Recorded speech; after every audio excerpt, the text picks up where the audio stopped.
여호와의 괴가 다윗성으로 들어올 때에 사울의 딸 미갈이 창으로 내다보다가 다윗 왕이 여호와 앞에서 뛰놀며 춤추는 것을 보고 심중에 그를 업신 여기니라.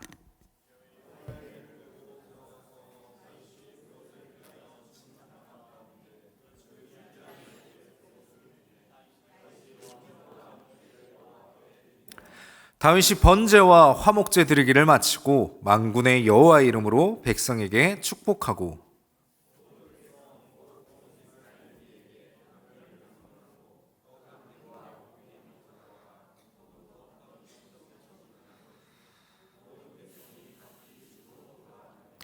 다윗이 자기의 가족에게 축복하러 돌아오매 사울의 딸 미갈이 나와서 다윗을 맞으며 이르되 이스라엘 왕이 오늘 어떻게 영화로우신지 방탕한 자가 염치 없이 자기의 몸을 드러내는 것처럼 오늘 그의 신복의 계집종의 눈앞에서 몸을 드러내셨도다 하니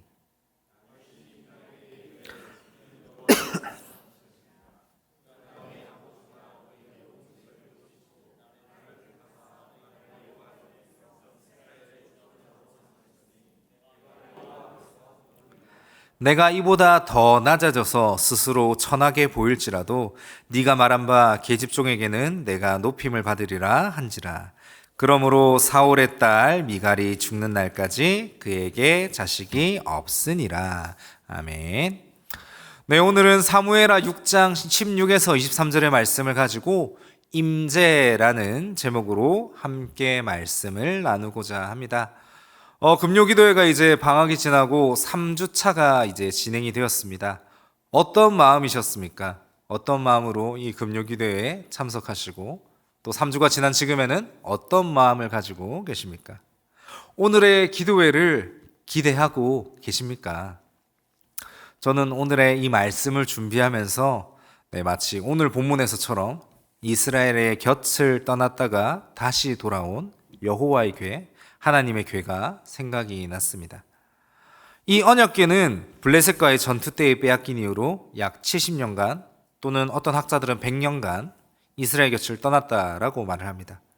최소 70년이고 최대 100년이라고 볼 수 있겠죠. 보통은 70년으로 생각을 하는데 다윗은 이 언약궤를 찾기 위해서 약 3만 명의 인원을 모집하였습니다. 그렇게 3만 명이나 모집해서 여호와의 궤를 가져오라라고 명령하였습니다. 그리고 이 언약궤가 많은 스토리 가운데에 언약궤가 이제 도착을 하자 얼마나 기뻤는지 다윗이 여호와 앞에서 뛰놀며 춤을 추었는데 신복의 계집종의 눈앞에서 몸을 드러내도 이 춤은 멈출 생각이 없었습니다. 그리고 이스라엘의 모든 백성 곧 이스라엘 무리에게 남녀를 막론하고 떡 한 개와 고기 한 조각 그리고 건포도 떡 한 덩이씩을 나누어 주었습니다. 왕이기 때문에 귀족들과 같은 소수끼리만 즐거워해도 나쁘지 않았을 겁니다. 그리고 모든 사람들에게 주었기 때문에 또 많은 돈도 들었을 겁니다. 그런데 그럼에도 불구하고 다윗은 이스라엘 백성 모두와 함께 기쁨으로 언약궤의 복귀를 즐거워하였습니다. 자, 그렇다면 여기서 질문을 드리겠습니다. 언약궤가 대체 뭐길래? 아니 그냥 단순한 예배 도구였을까요? 단순한 예배 도구였다면 이 정도로 기뻐하진 않았을 것 같은데 말입니다. 자, 예를 들어서 이렇습니다. 만약에 강대상이 없는 교회에서 제가 설교를 하다가 강대상이 생겼다라고 가정해 봅시다. 이 강대상이 없어졌다 생겼다고 해서 제가 막 옷이 벗겨질 정도로 기뻐하며 춤추지는 않을 겁니다. 물론 기쁘지만 그 정도는 아닐 겁니다. 언약궤가 뭔지를 알아야 됩니다. 자, 언약궤를 기억할 때 크게 두 가지만 기억하시면 됩니다. 첫 번째는요, 하나님의 임재를 나타냅니다. 그리고 둘째로는 하나님이 이곳을 통치하신다라는 사실을 나타냅니다. 즉 여호와의 궤가 돌아왔다라는 것은 이제 다시 여호와께서 이스라엘에 임재하신다라는 겁니다. 70년, 100년 동안 이스라엘 곁을 떠났던 그 여호와의 궤가 다시 돌아온 거죠. 다시 여호와께서 임재하신다라는 그 사실을 오늘 이스라엘 백성들은 기억할 수 있습니다. 그리고 나아가서 여호와께서 떠나신 것뿐만 아니라 이곳을 통치하신다라는 사실입니다. 언약궤를 중심으로 성막과 성전이 이스라엘에 있었습니다. 그렇기 때문에 이스라엘은요, 여호와의 임재가 임하던 나라였으면서 여호와께서 이 나라를 다스렸다라는 것을 의미했습니다. 오늘 우리의 금요 기도회와 비교해 보겠습니다. 물론 여호와께서는 어제나 오늘이나 변함없이 우리를 지켜주십니다. 그리고 막말로 언약궤가 떠나간 것도 아닙니다. 하지만 오늘 본문의 근거에서 우리가 한번 기억해 봤으면 좋겠습니다. 방학을 맞이하고 몇 주 동안 금요일 시간대에 예배 자리를 우리가 떠났습니다. 그리고 떠난 우리에게 있어서 오늘의 시간은 어떤 시간인지 돌아볼 수 있어야 된다라는 겁니다. 물론 육신은 편했습니다. 몸도 편했고요. 밤에 스케줄 잡기도 좋았습니다. 저도 이 시간에 많은 사람들과 신방을 나누기도 하고 삶을 나누기도 했습니다. 편했습니다. 육체적으로는 편했습니다. 그렇지만 오늘의 시간을 하나님께서 다시 허락하셨다라는 것을 우리가 기억해야 됩니다. 그럼에 있어서 오늘의 예배 시간은 참으로 귀하고 복된 시간일 줄로 믿습니다. 여러분들도 그에 동의하시기 때문에 이 자리에 오셨음을 잘 알고 있습니다. 3주 전부터 시작된 이 시간이요, 저는 참 기뻤습니다. 다시 하노? 이 늦은 시간에? 이게 아니라, 하나님이 다시 이 예배를 허락하시는구나. 다시 이 시간을 허락하시는구나. 하나님이 다시 이곳에 임재하시는구나.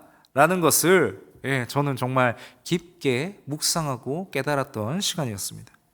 잠시 우리의 마음이 다른 곳에 가 있었다면, 이제는 하나님 앞으로 돌아와서 예배할 수 있구나. 이런 사실에 저는요, 굉장히 기뻤습니다. 하물며 몇 주 만에 시작된 예배도 이렇게 기쁜데 70년 만에 언약궤를 맞이한 그 다윗은 얼마나 기뻤겠습니까? 자, 그런데 다윗처럼 여호와의 궤를 그리고 나아가서 오늘 금요 철야의 예배를 기뻐하는 사람이 있는가 하면 이거 왜 해? 이거 할 필요 없는데, 이렇게 생각하는 사람도 있었다라는 겁니다. 오늘 본문에서는요, 그 사람은 다윗의 아내인 미갈이었습니다. 다윗은 법궤를 옮기면서 백성 3만 명과 함께 기쁨을 나누려고 했습니다. 그리고 이제는 집으로 가져와서 가족들과 함께 이 기쁨을 나누려고 했습니다.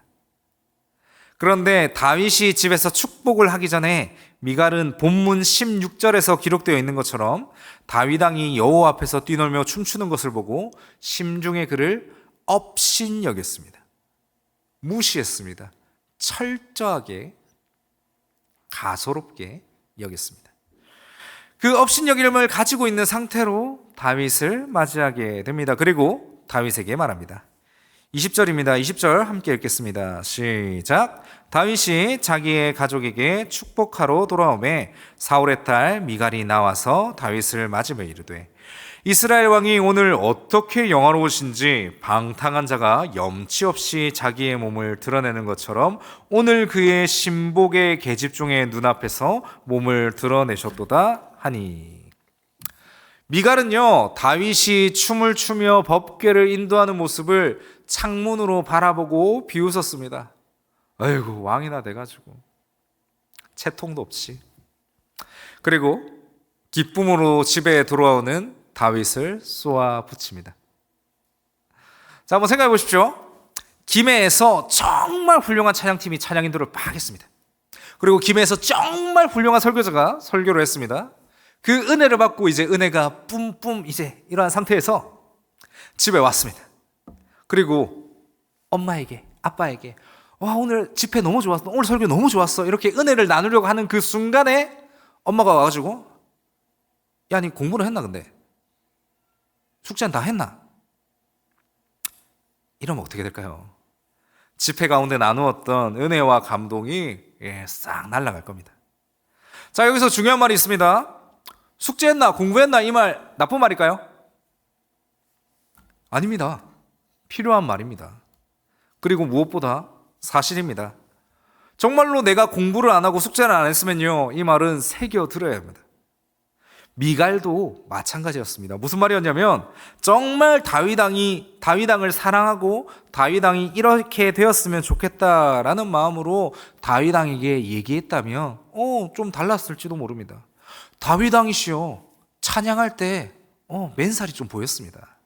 다음에는 조금 자중하시면 더 멋진 왕이 되지 않을까, 저는 그렇게 생각합니다 라고 미갈이 얘기를 했다면, 그리고 이런 의미를 가지고 얘기를 했다면 다윗도 그렇습니까? 알겠습니다.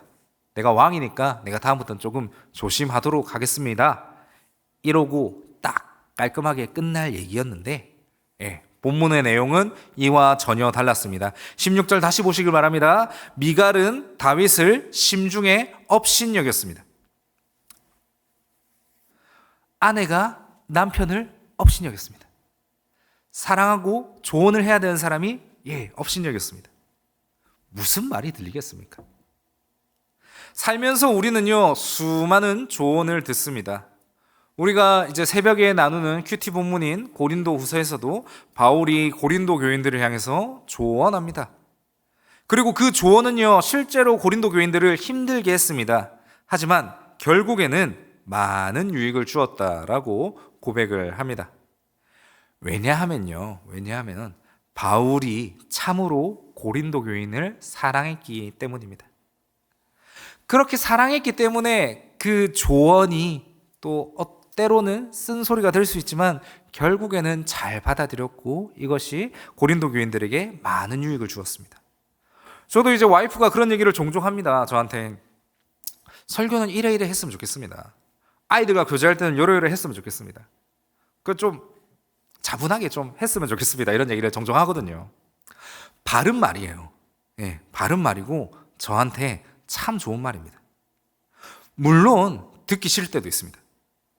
그런데 저는요, 제가 속지 않는다면 제 와이프가 저를 사랑하는 걸 너무나 많이 느끼기 때문에 이게 잘 들립니다. 다시 말씀드립니다. 듣기 싫을 때도 있습니다. 쓴소리로 들릴 때도 있고요. 그런데 이 와이프가 저를 사랑한다는 것을 알기 때문에 당장은 쓴소리일지 몰라도 이걸 계속 듣고 저도 고치려고 노력을 합니다. 그런데요, 오늘 본문에서 미갈은 다윗을 업신여겼다라고 말합니다. 그리고 그 업신여긴 상태에서 다윗에게 이런 얘기를 했다라는 겁니다.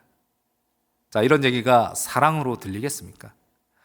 다윗이 춤을 추다가 속살이 나왔다고 합니다. 속살이 비치면 안 되는 것은요, 분명히 출애굽기 20장에 나와 있는 사실이고 팩트입니다. 그런데 사랑해서 했냐 이겁니다.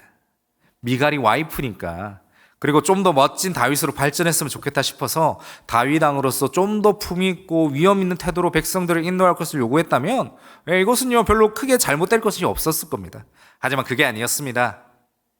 정리하자면 맞는 말은 했지만 좋은 말은 아니었습니다. 본문은 그렇기 때문에 미갈을 소개할 때 다윗의 아내라고 하지 않고 사울의 딸이라고 합니다. 본문은 미갈을 이스라엘에서 가장 위대한 왕의 아내 다윗의 아내라고 말하지 않고 불순종하고 자기 멋대로 살다가 죽은 왕의 딸이라고 말하는 것입니다. 그렇습니다. 본문은 미갈을 조롱하고 있습니다. 여기서 오해하면 안 되는 게 있습니다. 남편을 업신여겨서 내가 조롱을 받았다, 이게 아니라 다윗 마음의 중심과 미갈의 마음의 중심 우리가 살펴볼 수 있어야 됩니다. 자, 보십시오. 이처럼 예배를 잘 드리고 하나님 중심으로 살려는 다윗을 미갈은 업신여겼습니다. 왜 그렇습니까? 오늘 다윗왕을 봅시다. 3만 명이나 되는 어마어마한 숫자의 사람들과 많은 은혜를 나누고 복을 나누었습니다. 그리고 돌아와서 함께 예배를 나누었습니다. 그리고 본문 19절에 나온 것 보시면 모든 사람들과 함께 먹을 것을 나누었습니다. 미갈은요, 많은 학자들이 보기에 이 미갈은요, 다윗이 평범한 사람들과 함께 행동했던 것을 싫어했던 모양입니다. 미갈은요, 왕의 딸입니다. 그것도 이스라엘의 첫 번째 왕, 굉장한 상징 있는 그런 왕의 딸입니다. 평범한 사람들과 함께 동행하는 것을 원치 않았던 모양입니다. 다윗은 하나님의 임재와 통치, 여호와에게가 언약궤가 돌아왔기 때문에 하나님의 임재와 통치를 모든 사람들과 함께 기쁨으로 누리려 했지만 미갈은 아니었나 봅니다. 세속적인 것에 관심이 있었나 봅니다. 역대상 13장 상절에서는 이렇게 말하고 있습니다. 우리가 우리 하나님의 궤를 우리에게로 옮겨오자 사울 때에는 우리가 궤 앞에서 묻지 아니하였느니라 하며, 사울 왕 때에는요 여호와의 임재라든지 하나님의 통치라든지 이런 거 아무 관심 없었답니다. 그의 딸 미갈 또한 하나님의 법궤에 대해서는요 크게 관심이 없었던 것 같습니다. 문제의 발단이 바로 여기에 있었던 겁니다. 미갈은 가장 중요한 여호와 하나님의 임재에 아무런 관심이 없었다라는 겁니다.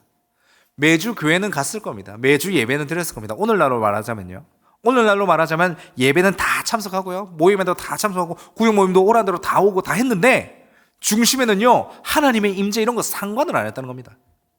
그냥 뭐 친구들 다니니까 내 마음 편해지니까 예배 다니고 그냥 설교 듣고 좋은 말이네 이러고 끝. 미갈의 마음에는 이게 끝이었습니다.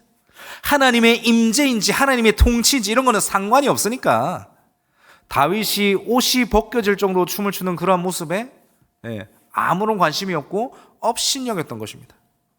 미갈은요 하나님의 관점에서 다윗을 바라본 게 아니라 믿음이 없는 백성의 관점에서 오늘의 사건을 바라보았습니다.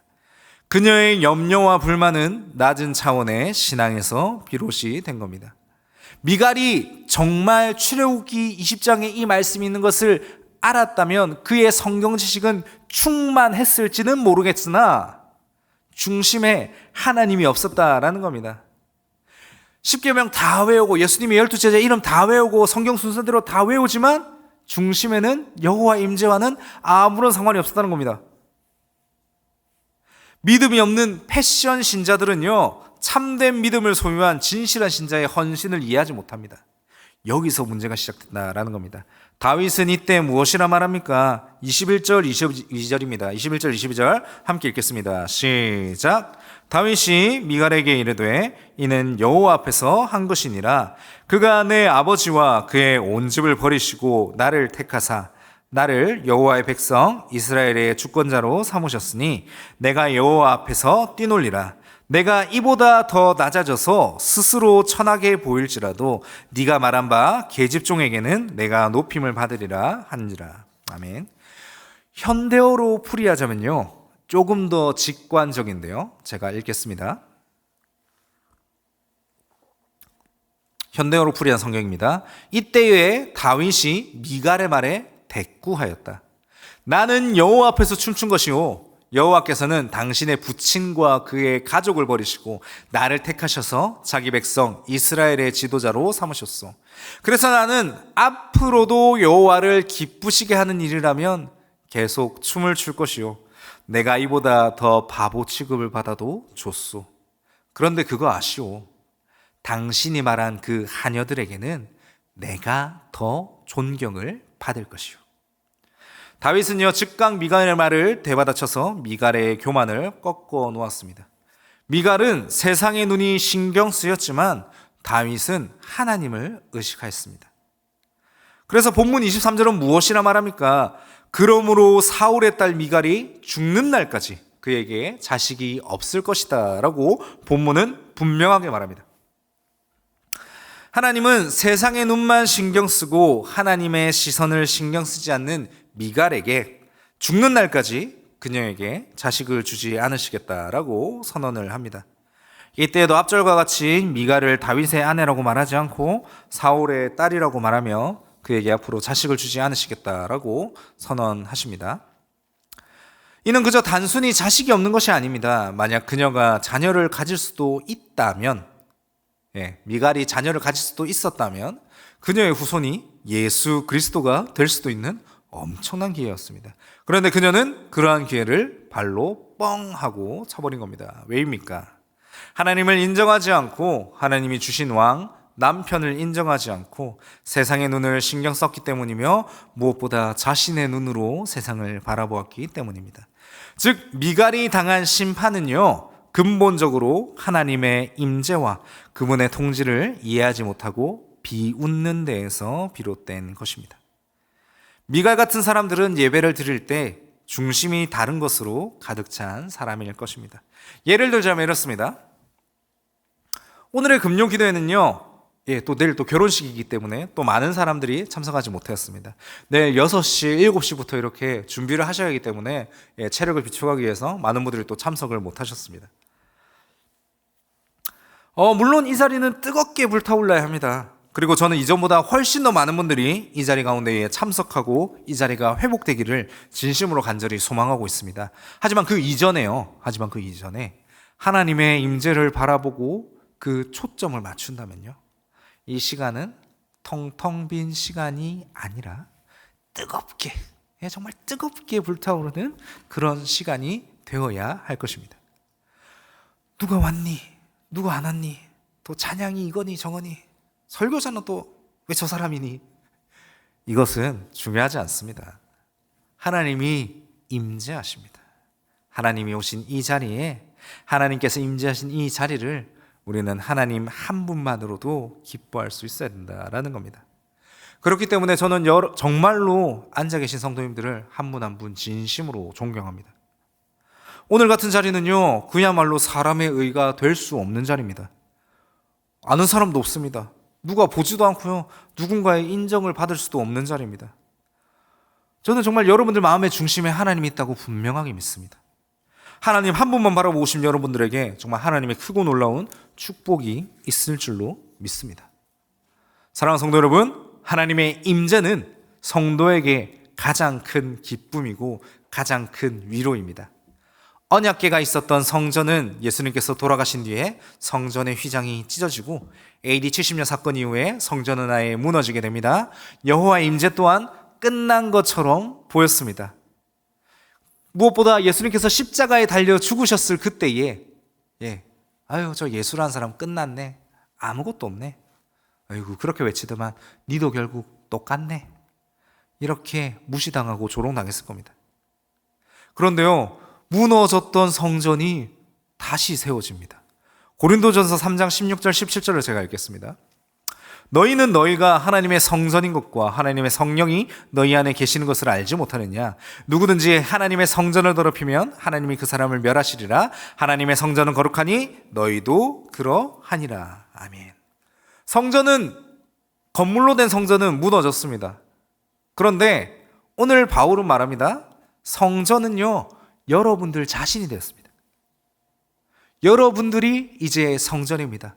무너진 것처럼 보였던 그 성전이 하나님이 여러분들의 몸을 통해서 세우셨다라는 겁니다. 그렇다는 것은 성전 가운데에 언약궤가 있다는 거고, 그 언약궤를 통해서 여호와의 임재가 이루어졌던 것처럼 여러분들이 성전이라면 여러분들의 인생 가운데에 여호와 하나님이 임재하고 계시다라는 사실입니다. 그렇다는 것은 이러한 불평과 불만을 잠재울 수 있을 거라는 겁니다. 사람도 많이 없는데 이거 금요철에 할 필요 있나? 이런 말을 할 필요가 없는 거죠. 하나님이 임재하시는데 그게 무슨 상관입니까? 하나님이 이곳에 분명하게 임재하시는데 사람이 있고 오고 그게 무슨 상관이겠습니까? 하나님이 와 계시는데요. 미갈 같은 사람들은요, 외적인 것, 사람의 시선 바라보지만 사랑하는 성도 여러분, 중심을 바라보기를 소망합니다. 중심을 보십시오. 하나님을 보십시오. 우리의 인생이 성전이라면 성전으로 살아가고 여호와의 궤가 담긴 그 인생을 살아가는 우리의 인생이라면 뭐 한다고 사람을 바라봅니까? 예수님께서 만약 미갈 같은 인생을 살기를 원하셨다면 더욱더 화려한 퍼포먼스로 십자가를 빡 하고 탈출하셨을 거고요. 우리에게 오늘까지도 육신으로 살아계셔서 많은 것을 선물해 주셨을지도 모릅니다. 그런데 그분께서는 하나님께로 말씀하신 대로 이 땅에 오시고 하나님이 말씀하신 대로 사시다가 하나님이 말씀하신 대로 죽으시고 하나님이 말씀하신 대로 부활하시고 하나님이 말씀하신 대로 다시 오실 것이다 라고 분명하게 말씀하십니다. 왜입니까? 예수님의 중심에는 세상의 시선, 미갈의 시선이 아닌 하나님의 그 시선 가운데에 하나님 중심으로 예수님께서는 살아가셨기 때문입니다. 십자가의 은혜는 하나님의 임재로부터 시작됨을 기억하시길 바랍니다. 네, 이번 한 주 어떻게 보내셨습니까? 이제 한 주가 마무리되어 갑니다. 미갈처럼 살지 않았는지 돌아봅시다. 우리 인생 가운데에 하나님의 그 임재가 중심이 되어야 하는데, 다른 것으로 불평과 불만을 하지 않았는지 돌아봅시다. 그리고 결단합시다. 다시 금요 철화가 시작이 됐습니다. 그리고 구역 예배도 이제 방학이 끝나고 다시 시작이 되고요. 그리고 그 외에도 다양한 전도라든지 또 뭐 아기학교, 원데이 클래스, 그리고 기독학교, 다니엘 스쿨도 마찬가지고요. 다시 예배가 시작되고요. 다시 모든 게 회복이 되는 이때에 중심을 이제 회복해야 됩니다. 여호와께서 다시 임재하십니다. 여호와께서 다시 허락하십니다. 그 사실을 기억하며 나아가셨으면 좋겠습니다. 프로그램이 이랬니 저랬니, 앞에 있는 사람이 이랬니 저랬니 아무 소용없습니다. 하나님 임재하시며 그걸로 우리는 만족할 수 있어야 됩니다. 오직 주님만 바라봅시다. 그리고 예배합시다. 주님의 임재를 바라봅시다. 미갈처럼 불평하는 인생이 아니라 다윗처럼 중심을 바라보는 그러한 인생이 되기를, 그러한 인생이 여러분들의 인생이 되기를 간절히 소망합니다.